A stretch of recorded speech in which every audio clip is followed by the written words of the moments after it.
I've been chasing conspiracy theories that really aren't conspiracy theories at all. They are all about the creation of GW Pharmaceuticals. And, you might think it's 1998. There's all suggestions to show that that might be a little bit of a later date, shall we say, towards the intent that was GW in 1995. And basically from there, I've been piecing together a timeline that focuses on police movement, regulatory involvement, interesting samples from the Home Office to GW for testing, and certainly when we look at the political interests inside of the cannabis space, that as well, because let's be honest, we've all heard of people having potential conflicts, but we haven't seen any kind of investigations, shall we say, that would be demanded should, say, for example, the Ministerial Code of Conduct be taken seriously. That'd be a nice day. But yeah, in a nutshell, that's pretty much me.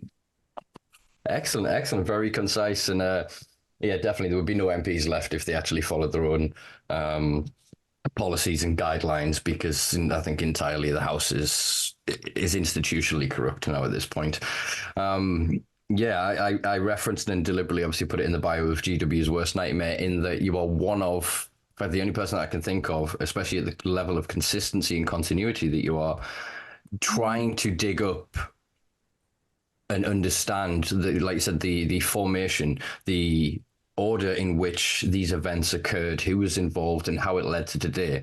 Because we've all kind of known for quite a while now, especially when it came out under sort of Theresa May and Victoria Aikens and the kind of conflicts of interest there, that people started to understand that, wait, it's not unfeasible or insane to say there is an ongoing conspiracy with members of our civil service, with the Home Office, certain government, lords, I suppose, at this point, to control this narrative. And for decades, they've stood at that pulpit and they've said to us, skunk this, skunk that, no intentions of changing the law around X, Y, Z. While it seems that through work that yourself is now uncovering, that they were involved in the creation of what is now becoming this sort of modern trade here in the UK of, prescription cannabis, air quotes from my listeners at home. Yeah, no, I think that's a fair way of looking at it. I will say, though, a lot of my research has come from listening to people who already know snippets. If you hear something once, okay. If you hear it twice, that's interesting. And if you hear it a third time, then definitely there's something worth having a little look. And the fact is, the whole, shall I say, cannabis community are aware of something. Someone might know 10% of this and 15% of that.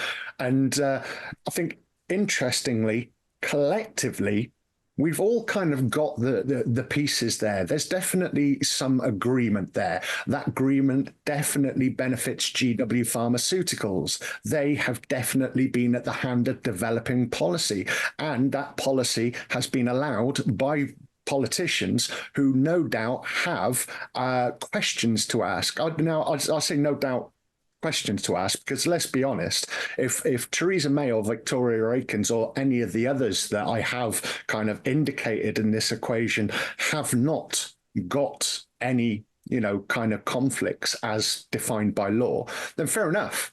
But the fact is that they were mentioned in press, they were vilified in press, and in fact, I believe both were called hypocrites by the press, but then there was no investigation. So how are we supposed to know? Now, I have done a bit of digging, and there's definitely more than these little bits for both of them. But for some reason, I think there's a real actual interest for the public and the cannabis community as a whole to say, you may or may not have issues, but actually it's indicated that you do have conflicts. So come on, let's see what shares you've got. Come on, let's see the influence you've had on policy that, on an outside kind of view, has given GW the monopoly over the plan.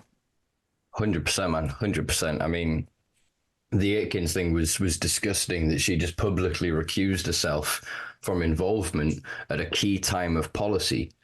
she should have been immediately removed from that, and somebody of independent, we can use some words there that just don't apply to politicians. I was going to say somebody of integrity, somebody independent, somebody of morals that could step in that position and look at it unbiased.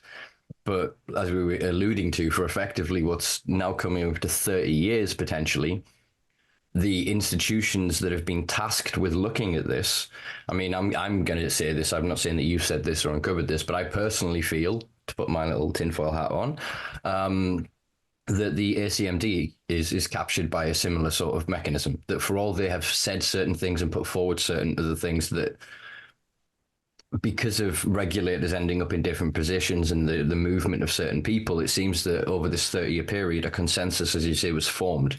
And a conspiracy doesn't require necessarily a plan and a regimented hierarchy and structure. It just requires a convergence of interest. And it seems that since this little bubble, as you say, in the early mid-90s, individuals moved into all sorts of positions. And for 30 years, this narrative seems to have fallen the same, almost as if scripted. Do you know what I mean? As you say this, we're not looking at skunk, skunk causes psychosis and is dangerous and addictive and da-da-da-da-da. It is almost verbatim out of every mouth.